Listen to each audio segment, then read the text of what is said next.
Chceš sa prihlásiť do cosplay súťaže na Comic Salon? Nikdy si tam ale ešte nesúťažil? Nevadí, lebo v tejto epizóde si prejdeme pravidlá a vyplníme prihlášku na klasickú súťaž na Comic Salone, aby si mohol zažiariť na najväčšom festivale na Slovensku. Ja som Marty a súťažil som na Comic Salone už veľakrát. Takže si to zvieš nielen o tých písaných, ale povieme si niečo aj o tých nepísaných pravidlách. Pravidlá do súťaže na Comic Salone nájdeš na ich web stránke.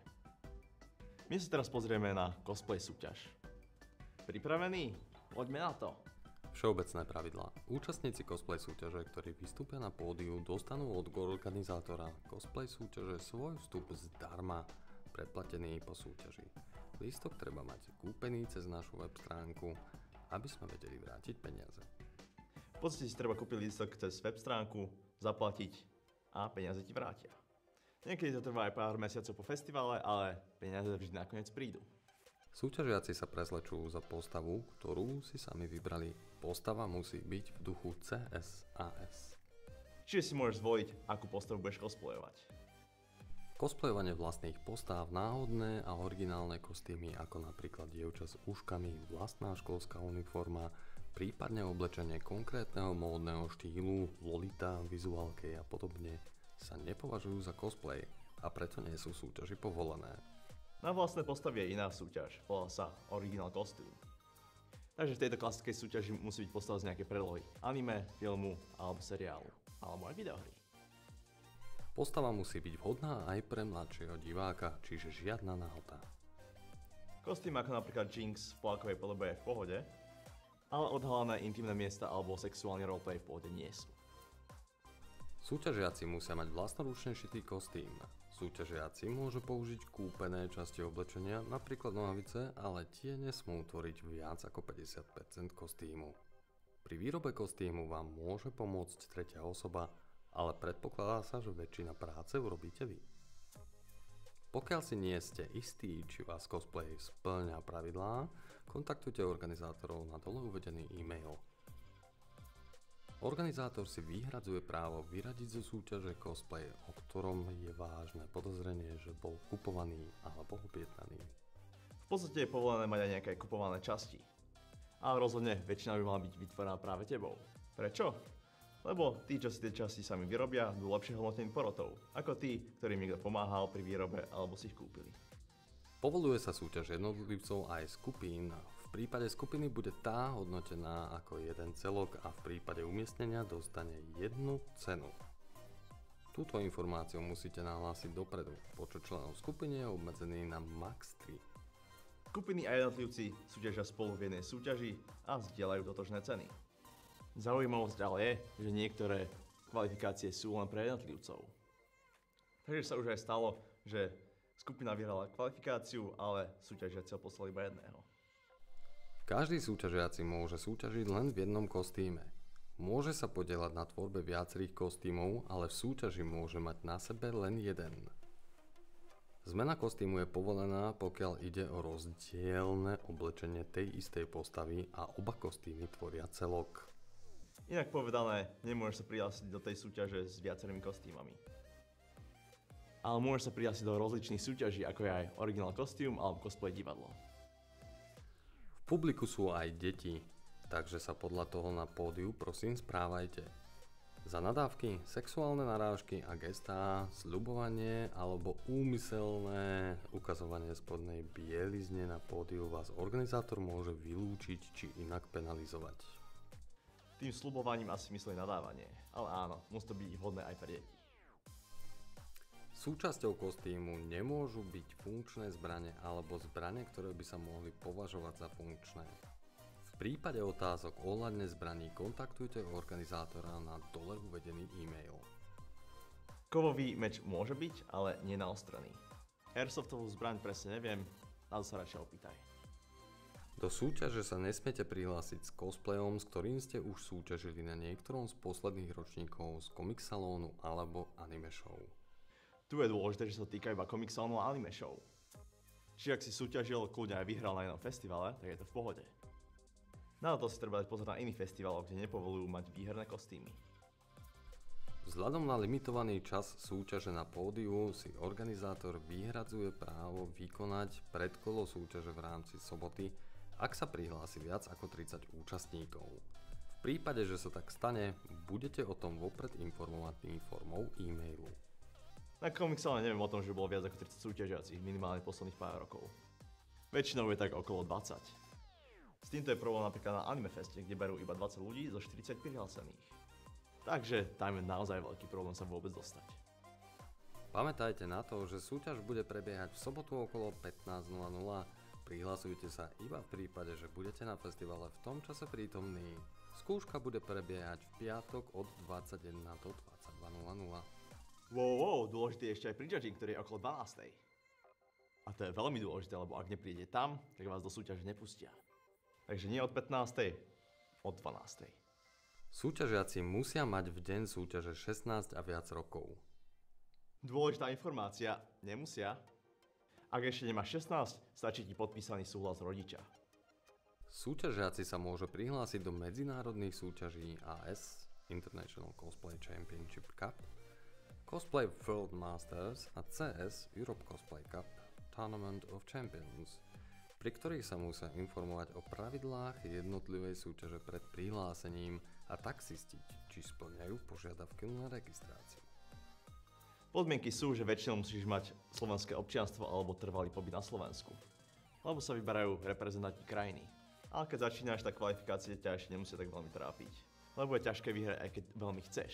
Nie je to, že by si vyhral náhodou ešte.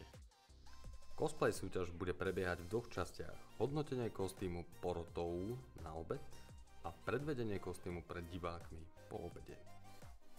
Prvá časť súťaže sa bude konať v sobotu v obedných hodinách. Presný čas a miesto sa súťažiaci dozvedia včas prostredníctvom e-mailu.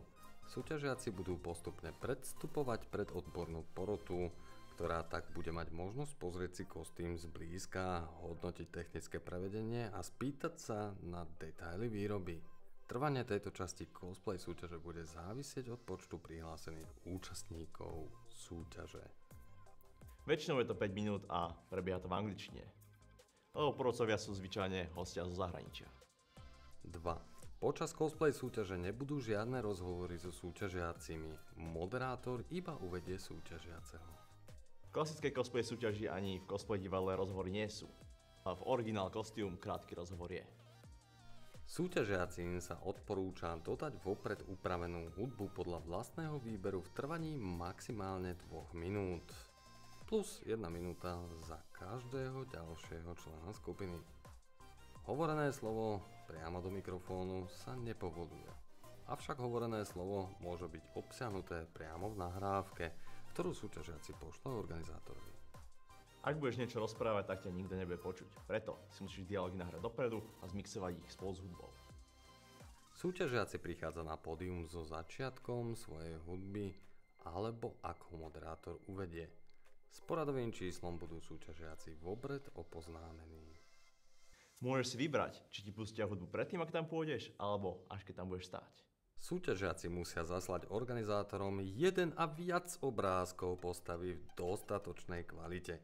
Tie sa budú premietať na pozadí, keď bude súťažiaci na pódiu. Videá nie sú povolené. Obrázok nebude za tebe na plátne, ale na menšom televízore, čo je na strane pódia. Bude tam obrázok aj s tvojim menom. Ceny divákov. Prvé 3 miesta udelené na základe hlasovania divákov. Hlasuje sa cez aplikáciu, ktorú si treba verifikovať na recepcii. Ceny poroty. 5-členná odborná porota udeluje ceny za najlepšie prevedenie jednotlivcov v 5 kategóriách. A. Best Needlework, B. Best Makeup, C. Best Armor, D. Best Special Effects a E. Best Roleplay. Dôležitá informácia, jeden súťažiaci môže vyhrať aj viacero kategórií. Lebo na iných festivaloch niekedy môže súťažiaci vyhrať iba jednu cenu. Následne vyberie porota absolútneho víťaza, ktorý vyhráva kvalifikačné kolo do medzinárodnej súťaže AS Cosplay World Masters alebo CS Europe Cosplay Cup a jeho runner-up víťaza, ktorý vyhráva kvalifikačné kolo do medzinárodnej súťaže AS International Cosplay Champions Cup alebo CS Tournament of Champions. Registrovať sa musíte cez formulár do dátumu uzávierky do polnoci. Prihlášky poslané po tomto termíne nebudú prijaté. Uzavierka je väčšinou 2 týždne pred festivalom. Takže na Comic Salon, ktorý je 29., je uzavierka 9.9. Všetci súťažiaci sa musia navyše prihlásiť počas ASCS na informačnom stánku najneskôr do piatku do 20.00, aby potvrdili, že sa súťaže naozaj zúčastnia. Pokiaľ na ASCS nebude súťažiaci prítomný v piatok, nahlási túto informáciu organizátorom najneskôr do štvrtka. Ďalšie informácie dostane súťažiaci mailom. Pri vstupe na recepcii iba podpíšeš papier a vybavené. Organizátor si vyhradzuje právo zmeny podľa situácie. O zmenách budú súťažiaci informovaní e-mailom, pokiaľ to bude možné. Väčšinou sa zmeny v pravidlách dejú medzi ročníkmi, čiže ešte pred otvorením prihlášok. Keď sme si už prešli všetky pravidlá, tak sa poďme prihlásiť. Plňať údaje budem pre svoj cosplay Paula Atreidesa z Duny. Takto vyzerá registračný formulár. Ako vidíš, tak po e-maili hneď druhá vec je, že si prečítal pravidlá, ktoré sme si akorát prešli. Prezývka, meno postavy a pôvod postavy. Takže Marty Massar, Paul Atreides a Duna, časť 2. Do pôvodu postavy môžeš dať buď konkrétny diel, celý film, alebo aj franchízu. Polička, prezývka, meno postavy a pôvod sú tam 3-krát, lebo môžu byť až 3 súťažiaci. Takže ak si sám, tak to vyplňať nemusíš. Wow, ďalšia voľba je, či sa hlásiš do medzinárodných súťaží. Ja sa rozhodne hlásim, lebo som si pravidlá prečítal. Ale ak si ty pravidlá neprečítaš, tak sa radšej neprihlasuj, aby nebol zase problém. Tak, a teraz môžeme ísť pridávať súbory. Ale predtým, ako ich budeš uploadovať, ich treba správne pomenovať, aby organizátori to ľahšie našli. A nestalo sa, že by ti pustili nahrávku niekoho iného. U mňa to bude Marty Massar _ Paul Atreides. Obrázok postavy, to je to, čo bude na tom malom monitore tam vedľa. A zároveň to je referencia pre porodcov, takže si musíš dať pozor, aby to bola presne tá verzia, ktorú robíš ty. Ideálne aj so všetkými propkami, ktoré máš. Hudba na vystúpenie, maximálne 2 minúty. Môžeš tam zmixovať viacero piesní dokopy, aj také, ktoré vôbec spolu nesúvisia. Môžeš si napríklad pozrieť vystúpenia z minulých ročníkov, aby sa inšpiroval. VIP, Work in Progress, to je v podstate súbor, kde máš fotky, ako si ten cosplay vyrábal. Ľudia tam väčšinou pridávajú fotky z rôznych fáz výroby. Od materiálov po strihy, lepenie, farbenie, šitie až po finálne úpravy. Nie je žiadny presný formát, ak to má vyzerať, takže... Ale na VIP si spravíme vlastnú epizódu, lebo tam je toho veľa. Predposledná vec sú svetlá. Na Comic Salone sa dá vybrať nielen farba svetiel, ale aj rôzne efekty ako blikania, spotlight alebo také veci. Najzaujímavejšie je, že sa dá aj kombinovať. Napríklad, že sa začne tmou, potom sa zasvietí červené svetlo a od 10. sekundy zelené, modré, iné a tak. Môžeš to napísať presne po sekundách do prihlášky, alebo potom sa dohadnúť až na generálke. Posledná vec je tvoje meno a kedy si lístok kúpil, aby to mohli nájsť a peniaze ti vrátiť. Hotovo! Všetko vyplnené, môžeš odoslať prihlášku. Okamžite by ti mal prísť potvrdzujúci e-mail. A potom ostatné informácie až v dodatočnom e-maili po uzavierke. Že kto sú súťažiaci, aké je poradie, kedy je prejudging, kto sú porodcovia a také veci. Zvládli sme to. Po prečítaní a vyplnení prihlášky sme zapísaní do súťaže. Nebolo to až také zložité však, ale bude ti niečo nejasné? Tak nám napíš e-mail alebo komentár a určite radi na to odpovieme. Týmto sa s vami lúčim. Súťažiaci musia mať v deň súťaže 16 a viac rokov. Toto písal ty